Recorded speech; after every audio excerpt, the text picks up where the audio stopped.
ఎక్కడ కూడా వివక్ష చూపించకుండా తెలుగుదేశం పార్టీ ఆలోచనలో అవసరమైన అభివృద్ధిని ఆ 10 సంవత్సరాలు కాంగ్రెస్ పార్టీ కొనసాగించడం వల్ల ఈరోజు అంతర్జాతీయ ప్రమాణాలతో కూడుకున్న నగరంగా 16,000 కోట్ల రూపాయల మిగులు బడ్జెట్తో తెలంగాణ రాష్ట్రాన్ని చంద్రశేఖరరావు గారికి అప్పచెప్పినాము.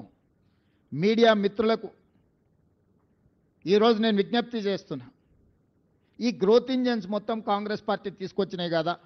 ఈరోజు ఐటీ కంపెనీలు, ఫార్మా కంపెనీలు, విద్యా సంస్థలు, మెట్రో రైలు, మెట్రో జలాలు, ఔటర్ రింగ్ రోడ్డు, హైటెక్ సిటీ, అంతర్జాతీయ airport, knowledge park, financial district, American consulate, ఇతర దేశాలకు సంబంధించిన కౌన్సిలేట్ జనరల్స్ని హైదరాబాద్కి రప్పించి ఈ హైదరాబాదు నగరానికి అంతర్జాతీయ గుర్తింపు తీసుకొచ్చింది 2004 నుంచి 2014 సంవత్సరంలో కాదా? ఇదే కాదు, 2013 సంవత్సరంలో ఐటీ ఉద్యోగాలను పెంచాలని ఐటీఐఆర్ కారిడార్ను తెలంగాణ రాష్ట్రానికి మన్మోహన్ సింగ్ గారు ఇస్తే, మోడీ గారు, చంద్రశేఖరరావు గారు 2017లో ఐటీ కారిడార్ను రద్దు చేసి లక్షలాది మంది ఐటీ నిపుణుల యొక్క ఉద్యోగ ఉపాధి అవకాశాలను పోగొట్టింది కేసీఆర్, నరేంద్ర మోడీ గారు కాదా? ఈరోజు ప్రత్యక్షంగా లక్షలాది ఉద్యోగాలు, లక్షలాది కోట్ల రూపాయల ఆదాయం ఈ రాష్ట్రానికి వచ్చింది అని అంటే 2004 నుంచి 2014 వరకు ఆనాటి ప్రభుత్వం తీసుకున్న భవిష్యత్ కార్యాచరణ కాదా?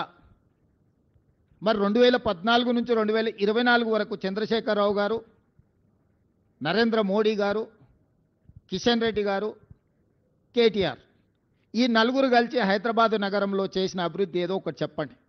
వరదలు వచ్చినప్పుడు హైదరాబాదు నగరం నిండా మునిగిపోతే కేంద్రం నుంచి చిల్లి గవ్వ కూడా కిషన్ రెడ్డి గారు తీసుకురాలి కేంద్ర మంత్రిగా.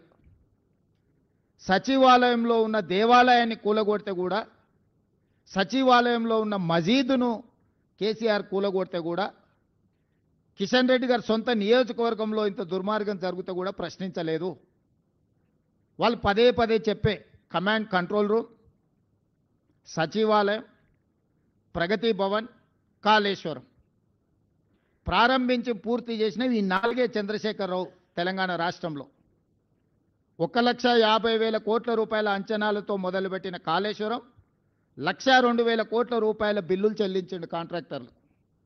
కాళేశ్వరం కట్టడం, కాళేశ్వరం కూడడం 3 సంవత్సరాలలో జరిగిపోయింది. 1,00,000 కోట్ల రూపాయలు గోదావరి పాలైపోయినాయి. ప్రగతి భవన్ ఆయన విలాసవంతమైన జీవితాన్ని సేదతీరడానికి మాత్రం ఉపయోగపడ్డది తప్ప, గద్దరన్న లాంటి వాళ్ళని ప్రగతి భవన్ గేటు దగ్గర గంటల కొద్దీ ఎండలో కూర్చోబెట్టింది తప్ప, పేద ప్రజలకు ప్రవేశం లేని, తెలంగాణ పేద ప్రజలకు ప్రవేశం లేని నిషేధాజ్ఞలు ఉన్న ప్రగతి భవన్ కేవలం చంద్రశేఖరరావు గారికి, వారి కుటుంబానికి ఉపయోగపడ్డది తప్ప తెలంగాణ రాష్ట్ర ప్రజలకు ఏమైనా ఉపయోగపడ్డదా? ఈరోజు మేము కట్టినమని చెప్పుకుంటున్న సచివాలయం ఉమ్మడి రాష్ట్రానికే పరిపాలనను అందించి 23 జిల్లాలను దాదాపుగా 10 కోట్ల ఉమ్మడి రాష్ట్ర ప్రజలకు పరిపాలన అందించిన వసతులున్న నిఖార్సైన ఉమ్మడి ఆంధ్రప్రదేశ్ సచివాలయాన్ని కూలగొట్టి 2,000 కోట్ల రూపాయలు ఖర్చు పెట్టి కట్టిన సచివాలయం కేవలం కొడుకు రాజకీయ భవిష్యత్తు కోసం వాస్తును సరిదిద్దడానికే కూలగొట్టి కొత్తది నిర్మించిండు. కొత్తగా ఏమైనా ప్రజలకు ఆ సచివాలయం వల్ల అదనపు సౌలభ్యం ఏమైనా వనకూరిందా? అదనపు ప్రయోజనం ఏమైనా ఉన్నదా? ప్రభుత్వంలో సచివాలయం కట్టడం వల్ల నూతనంగా ఏమైనా ఉద్యోగాలు వచ్చినాయా? ఎవరికైనా ఉపాధి కానీ, ఎవరికైనా భవిష్యత్ ప్రణాళికలకు ఆ సచివాలయం ఏమైనా పనికొచ్చిందా? కేవలం నీ కొడుకును ముఖ్యమంత్రిని చేయాలన్న ఆలోచనతో వాస్తు సరిగ్గా లేదని ఇంకా 100 సంవత్సరాలు సేవలు అందించగలిగిన భవనాలను కూల్చేసి, ఎల్ఎన్టీ లాంటి సంస్థలు కట్టిన భవనాలను కూల్చి ఇప్పుడున్న సచివాలయం కట్టిన పేద ప్రజలకు ఆ సచివాలయం వల్ల అనాపైస ప్రయోజనం ఏమైనా వనగూరిందా? కమాండ్ కంట్రోల్ రూమ్ ద్వారా ప్రతిపక్ష నాయకుల ఇళ్ల ముందు సీసీ కెమెరాలు పెట్టి కమాండ్ కంట్రోల్ రూమ్లో కూర్చొని చూసుకోవడానికి, ప్రతిపక్షాల మీద, తనంటే గిట్టని వాళ్ళ మీద, పాత్రికేయ మిత్రుల మీద నిఘబెట్టడానికి కమాండ్ కంట్రోల్ రూమ్ కట్టినవు తప్ప కమాండ్ కంట్రోల్ రూమ్ అంతకుముందు ఎవరినన్నా లోపలికి రానిచ్చిండ్రా, లోపల ఏముందో అదొక గండికోట రహస్యం. సద్దాం హుస్సేన్ ఆయన లాంటి వాళ్ళని 6 మందిని నకిలీలను తయారు చేసిండంట ప్రాణరక్షణ కోసం.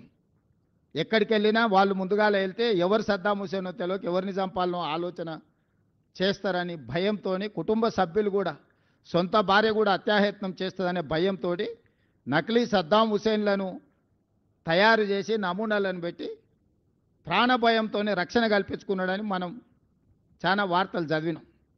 ఇలా చంద్రశేఖరరావు గారు ప్రాణభయంతో తనను కాపాడు